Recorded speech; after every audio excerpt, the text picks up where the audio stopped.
Good morning guys and welcome back. So today we're going to be restoring the second-hand bumper I got for the Jeep TJ. Now if you didn't see the last video, I'll post it just up here, you guys can check it out. We bought a super cheap bumper. I paid $50 for the second-hand bumper. It's a Mopar tubular bumper, just as a bit of an update for you guys. And today we're going to be restoring it, we're going to be Reptilining it and making it look brand new. So as you can see, the bumper is well used, it's really dirty, it's got a few cobwebs, it's got a little bit of rust on the surface of it, it's got like a lot of red dust. Obviously the last person that had it before me used it on what it was made for. These end caps, the actual true parts that actually go on it are chrome. Sorry guys, but chrome does not belong on a Jeep. And it doesn't really flow with the style of the Jeep. We've got white on black, so we're going to stay with that style. We're going to be Reptilining it black. So today we're going to be prepping we're going to be Reptilining the whole thing today and prepping the whole surface to get painted and to look brand new. Now you guys might do this if you bought a second-hand bumper, and it's definitely a good option if you want to save a bit of money over buying a brand new bumper. They can be quite expensive, and if you've just bought a new Jeep or a second-hand Jeep, you might not have a lot of money left over, or if you're on a tight budget, a second-hand bumper can be a great way to go. For 50 bucks, this is going to be a good bumper. So we're taking off these stock lights, taking off these end caps, sanding down these tubes, ready to get Reptiline. So these are what it look chrome. Chrome doesn't look good. And from factory, these Mopar ones in chrome sell for more than what the black ones do for some reason. Come on guys. So we've already started Reptilining these ones here, as you can see. I think the textured finish of the Reptiliner looks really good. So chrome, Reptiliner. Let me know you guys' thoughts. Let me know you guys' thoughts about this cheap bumper in the comments. Check out the last video you guys want. This is going to be like a 3-part series. The first part was explaining why I'm changing bumpers, why I'm getting rid of the ARB one and changing to this Mopar tube bar. And the third part is going to be installing it on the Jeep. So let's chuck you guys on the tripod. Let's start taking these this one apart and we can prep it to get Reptiline. Alright, so the first thing we're going to do is remove these kind of stock halogen lights. I might repurpose these with something else, or if one of you guys want them, please hit me up in the comments.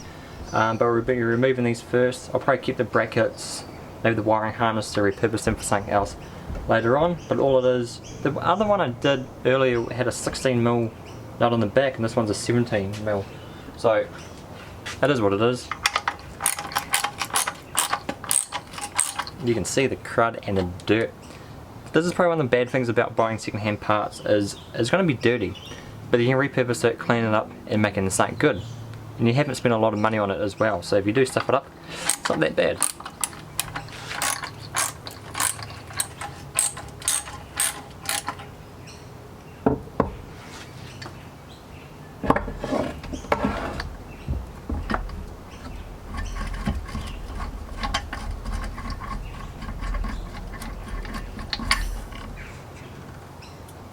So that's all it is. There's a 17mm bolt holding that on. Put those to the side because I'll probably repurpose them later.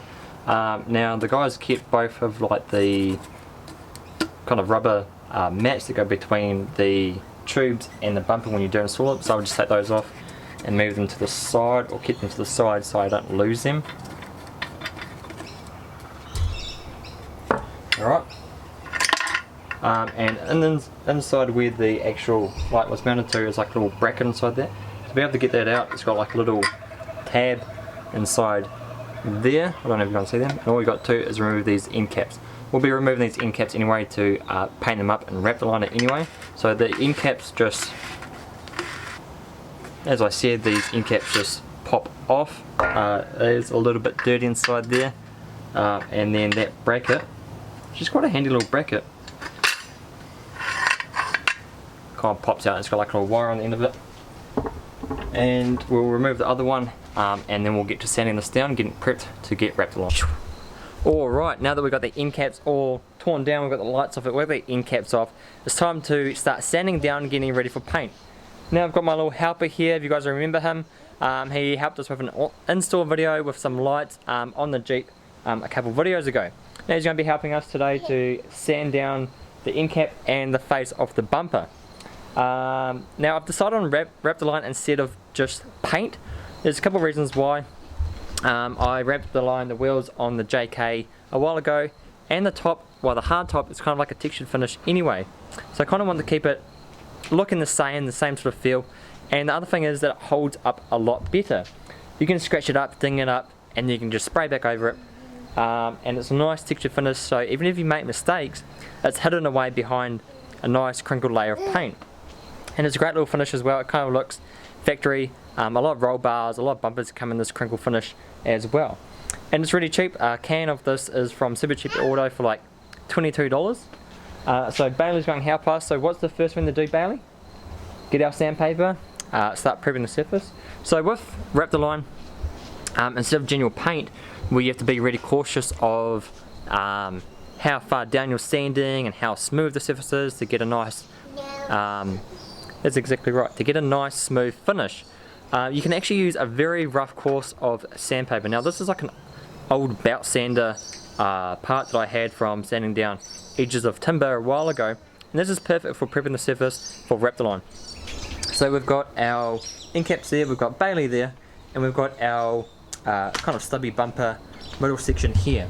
Now I've already gone ahead and sanded kind of half down. I haven't sanded the face, I've left that for you guys to show you guys how I'm going to do it. I'll be concentrating on some of these little rust spots here. Maybe not too much on this back section that won't be seen. I'll give that a light coat, a light sand. Maybe put some Rust-Oleum on it instead of Reptiliner, just to make sure it's not going to rust away. After I gave it a quick clean up, it was actually in pretty good condition. I gave it a quick wash down just with soap and water and some general cleaning products, but it actually came out quite nice. We will be painting the entire surface though with Reptiliner to give it a nice even look. But I was actually quite impressed after the guy hadn't been using it. It was just sitting around at his parents' place. But for $50, like, that's a really good bumper. So I'll chuck you guys on the tripod next to Bailey. Bailey's going to give us a hand, probably not too much hands-on sort of stuff today. He'll be playing with his toys that he's just dropped on the ground. But we'll chuck you guys on the tripod and we'll start prepping the surface for the first couple coats of Reptiliner. Alright, what do you reckon, Bailey? Do we need to scuff it up anymore? Nah, you reckon that's alright? Alright, so I've just asked Bailey and we've scuffed that up enough for a good surface for the paint to stick to. You can see that it's changed colour. You can see chrome's actually really good because you can actually see all the scratches you've made in it. Make sure you've covered all the surfaces. Yeah? Should we start on the actual faceplate of the bumper now? So that's done. I might give that a quick wipe down in a second, then we can start painting it. But we'll just move you guys over here to the actual faceplate of the bumper. Now, you guys probably can't see along there, but I've already done this section here and this side. So I just kind of left this faceplate for you guys to give you guys an idea on how to clean up these holes and around these edges. Now, as I said before, or in the last video, there's these like covers. I think they're called crush cans. There's like a crush can cover that sits over this. So we won't worry too much about this area. It's really these areas that will be seen. So it's pretty much the same process again.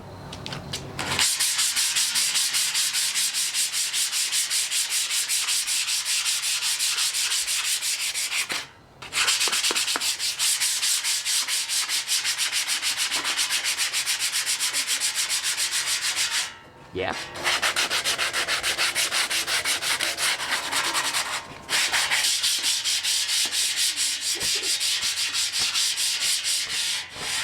Alright, so that's all nice and sanded down. You reckon that's a good job, Bailey? So with these holes, I don't know if you guys can see in there's like a little bit of rust. So you're going to make sure you sand those down properly. So I just break a small slither of that. A smaller piece, will allow you to get into those small holes and small sections to really target those places that rust can sit. I mean, I don't live in an area where we've got salt on the roads. I do a lot of beach driving, as I said before, but I just want to make sure I'm not going to have any issues of rust further down the track. So we're just getting to those nice small holes.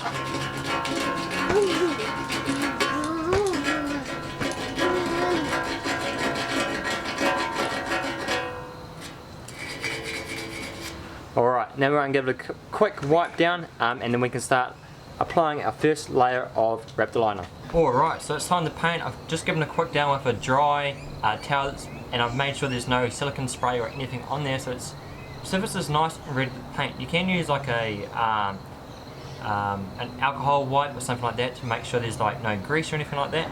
But with Raptor liner, there's not much point.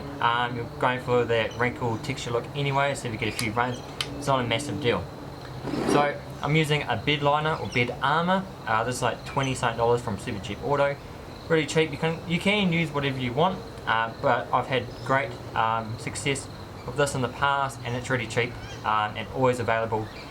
Every time I go there to buy it, they've always got cans left. So you're just going to do nice light coats.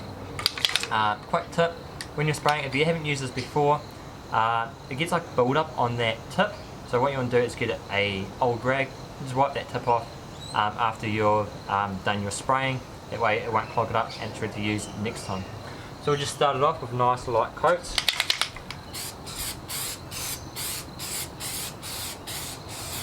Just in a nice back and forward motion.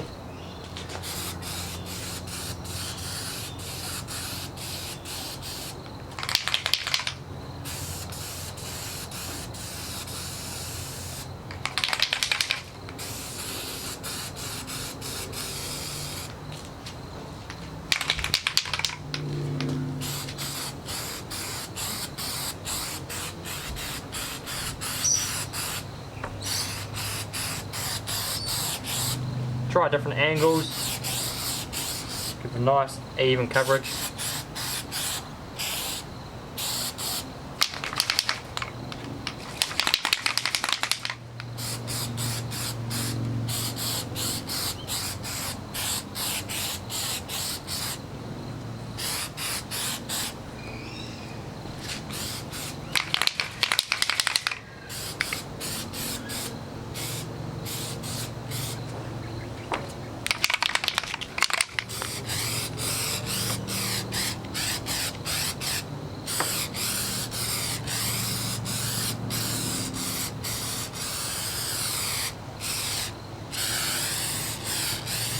Nice even coat. So wait for that to dry, and then we can reapply our second coat as a thicker layer. Alright, so we've finished doing the first couple coats. I actually ran out of Raptor liner in a can, so I've got to run back down to Supercheap at some stage to finish off before we do install it on the Jeep and remove the ARB bar. Now it's actually looking really good. These side pipes, whatever you want to call them, came up so well. I don't know if you guys can see that too well on the camera, but it's a nice textured finish. What I'll be doing is grabbing a new can of Raptor liner or bed liner, whatever you want to call it, and just do another coat, another full coat, so it's nice and thick, nice one on there. And I'll probably actually go over that with a clear. I don't know if we'll get to filming those parts, but it's pretty self-explanatory. Sand it back, paint it. I did about 3 coats. I did 3 coats on the wheels, and that was a good amount. I mean, this stuff, even with one coat, one small coat, is enough to not have it scratch, not have it wear away. But the more coats you do, the thicker it will be, and the harder it will be to scratch and wear. But I just want to do a clear coat over the top. That is like quite a matte finish, if you guys can see on there. It's quite a matte finish, and I just want to make it a little bit cleaner, a little bit newer. But I was going through all the bolts and stuff that the guy gave me. Inside there's like little plates, whatever you want to call them, and I'm missing a few bolts to go between the center bar and the 2 side pipes, so I need to run down to the store when I'm picking up the paint and grab a few more bolts, which is fine. I'll probably get some stainless ones, might replace all the hardware depending on how much they are, and stuff like that. But I wanted to get your guys' opinion. It comes with this little recovery point tow hook. Now I'm going to CRC everything before I fit it on, make sure there's no rust, make sure I'm not going to have any issues and stuff like that, which is always important when you're either taking something off. The bolts on the JK on the ARB bar are a bit rusty. So it's Tuesday at the moment, and I'm going to be pro swapping it over during the weekend on Saturday. So during this week I'm going to CRC the hell out of those bolts. They've been on there for God knows how long. I've checked them out, they are rusty, and this is my first time trying to take a front bar or replace the bar on a JK, so I've actually had to watch a few YouTube videos on how to do it, and there's not really that many videos explaining exactly how to do it, so hopefully I can get in there and show you guys how to do it. But I want you guys' opinion on this. Now there's like a little recovery point. I'm not sure if it goes facing down or facing up. I think I'm going to try and face up, but instead of painting it black, I want to paint it either white to match the Jeep, red is like a recovery point, or whatever colour. So you guys want to vote below on what colour we should paint that recovery point. I might paint the ones on the back as well the same colour at some point. Should we paint it red, should we paint it white, anything, any colour, something that might stand out, which might look pretty cool.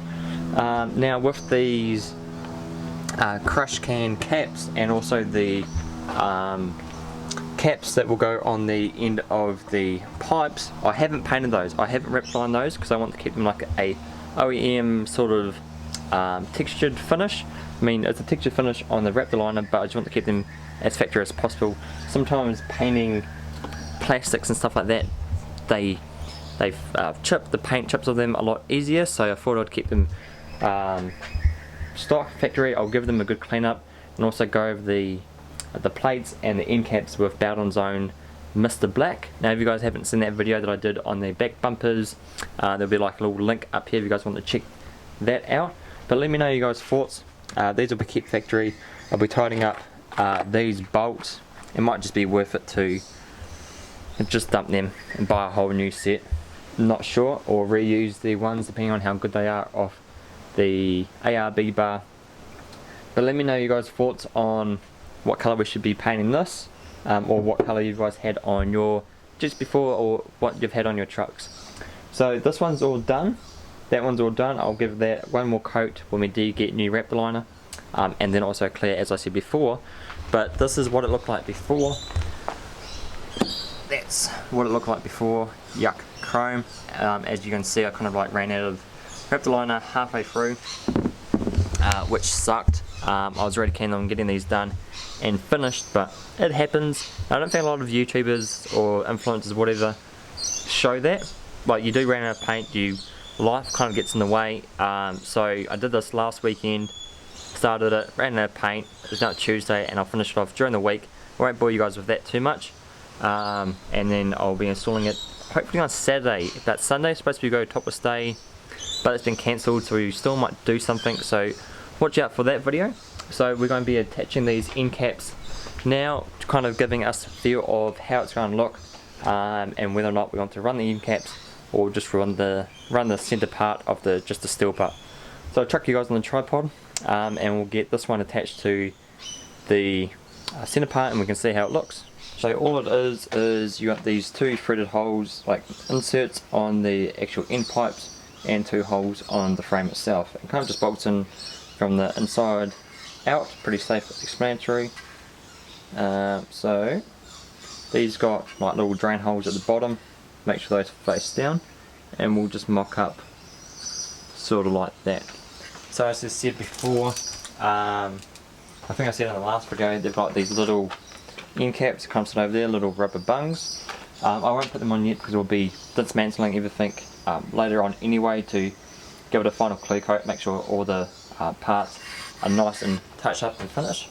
So this is kind of just like a mock-up part to see what it will look like, and kind of the final result as we go further. And that way we can just kind of decide if we want to completely finish these off or keep it just the centre part.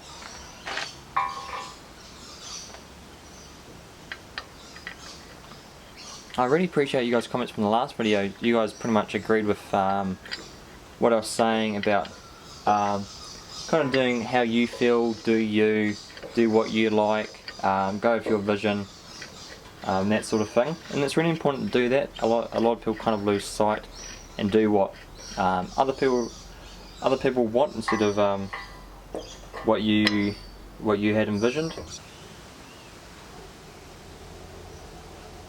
Alright, so we've got that mounted up. I don't have it tight, and we can change it. As I said before, we will be taking this off to kind of see what it will look like.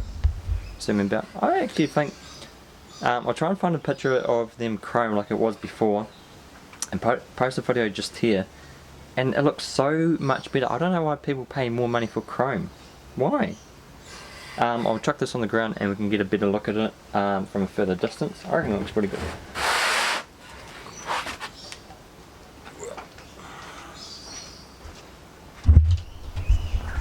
Alright. Don't worry about the mess there. I kind of broke something. Anyway. Look, this is what it's going to look like with the end caps on. Let me know your guys' thoughts in the comments. I think it looks quite good. Ignore my slippers.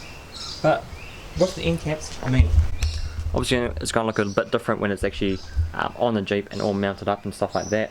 But as it sits there, it looks pretty good. I'm really happy with the way that looks. I know Justin, but considering what it looked like chrome and what it looks like now, that's a massive difference. Nice textured finish. Is it more of like a rugged stance? Now this can change at any time. I was thinking, I don't know if you guys know them or not, those X-Rocks bars, I think that's what they're called, and they're kind of like that centre part, like what that is, but they've got like little, a lot thinner than that, and like steel bars that kind of like run off them, and kind of go with like the body lines around, and they actually look really good, but they're quite expensive. Like they're, what are they, like 12 or 1300 bucks for a Jeep one, but they're kind of like the same centre steel part, just with all those metal thinner bars wrapping around. I'll try and post a photo of it here if you guys don't know what I'm talking about, but they look, I think they look awesome. So if we don't like these aluminium, whatever they are, sides on this, we can always take those off and get someone we know to actually weld up little steel parts like that, or other end caps, and can just bolt on. So there's different things we can do for 50 bucks, as we did in the last video. 50 bucks is a damn good deal, and we can always change anything we want. It's not permanent like this. I've got, as I said before in the last video, I've got like a vision of my end goal and how I want it to look. I might mount a few things up to it, a few measurements before on the things I want to mount up to it, and they might have to put them up on an angle or something. No, I'm not going to reveal everything. I want to keep some things a secret, because as my vision changes, or I might film everything. Let me know you guys' thoughts. Should I film everything even if it doesn't work out? So it shows you guys, even if I make mistakes, my vision might not work out. But at the moment I'm really happy with the way this bar's turning out. 50 bucks, I think it's a damn good deal. So if you guys are in the market for an aftermarket bar, that's like those factory bench seats, they just look horrible. So if you guys are in the market for an aftermarket bar but are on a budget, think second hand rather than something brand new, rather than going with like a brand name or something else that people just want because it's that brand or everybody else has got, or is this or that. Why not go second hand for 50 bucks, 100 bucks, 200 bucks? You're still saving a lot of money, and your vision for your car or your Jeep might change, so you can always change it up as you go along. You just haven't wasted 1,500 bucks, 1,000 bucks or whatever on a bumper that in 6 months, 2 months, a month, whatever, or a couple of weeks or a couple of days, I see people buy and sell bumpers without even fitting them on. They're like, oh, nah, I've gone with a different view, oh, my opinion's changed on it. And why not save yourself a bit of money, buy second hand? If your vision does change, I'm not looking at you guys, I'm kind of looking at the bumper, and like, I'm envisioning what I've got in my mind, and I think it's going to look good. I think it's going to look right, which is awesome. And I'm thinking maybe I shouldn't clear coat it. What do you guys reckon? As I'm looking at it sitting there, kind of looks really good. Matte black. Ooh, it's a hard one. But as I was saying, think second hand. You can always change it. I've seen people put bumpers up, tyres up, wheels up, pretty much like that day without even fitting them, or aftermarket accessories, no matter what it is. People don't even end up fitting them. They just like, oh no, maybe I don't like this. Yeah, as soon as you see something in person, it's different than what you see online or in a video or in pictures. It's been edited, photoshopped, tweaked to make it look better than what it actually is. Here, I'm in my garage with a smashed pink plastic container sitting there and spray paint everywhere, and I mean, this is real life. This is what it's actually like. It's raw, it is what it is, and that's what I like. So think outside the box, think second hand, and the best thing about it, you can make these your own from next to nothing. You can't spend, well you could spend thousands of bucks, $2,000 on an ARB one or whatever it might be, and custom make it to what you want, but why would you wreck a $1,000 bumper, $2,000 bumper when it might not work out? Why not wreck a $50 bumper, $100, $200, whatever it might be? That way you're not losing as much money, and you might be able to invest it in something else that fits that style a bit better. Because we're always changing, we're always developing, especially with Jeeps. It's an ongoing thing. But get back to the things at hand. I'm really happy with the way this is turning out. Even with the end caps, I'm sorry Justin, I think the end caps are here to stay. They are hollow, they're like a aluminium, they were chrome, as I showed you guys before, on this back side. So they were that, like a stainless steel maybe, hollow tube. And kind of just to finish it off, I think I like the end caps on. I'm not 100% sure. But the other thing I was thinking is, as I showed you guys before, that like little toe hitch thing that comes with it, like that little recovery point. Is there a way to cut these off and run, because obviously this part here bolts the chassis when you put it on the Jeep, but is there a way to cut this off and run a plate over there with like a recovery point? Because one of you guys commented on the last video about beach driving, you need a lot of recovery points. When you get bogged, especially if you're at Fraser Island. If you guys ever at Fraser Island and you're on those inland tracks, you are stuffed. Those get so soft. During the summer, so many people going through there. So I was thinking about recovery points. Now I've got a few things in mind. I've got that one up there. I do have a tow hook and another recovery point on the back of the Jeep that will come in handy. But I was thinking maybe lob those off, get a plate with a recovery point on it, and just hard mount that to the chassis and bolt it on. Let me know your guys' thoughts, that could be an option. But that's pretty much it for this video, guys. I will be getting some more paint. I won't bore you guys with that too much. It's kind of the same process as what we did on that one. We'll be getting some more paint, doing one more coat on, obviously finishing that one off, doing one more coat on the face of that center section, and probably the back section as well. And then I might, I'm not sure, do a clear coat over top, but a $30 can of wrap liner on a $50 bumper, we're probably $100, maybe $100 at the end, all up for a really nice looking bumper. So that's pretty much it, guys. Next video, we might skip a video, we might do another video first, and then we'll go to the install and removal of the old ARB bar. But that's it for today, guys. If you like this video, don't forget to smash that like button, hit that subscribe button if you guys want to catch up with more videos, and stay tuned for how the $50 bumper is going to look on the cheap Jeep Unlimited. So as always, guys, thank you so much for watching, and I'll see you guys in the next video.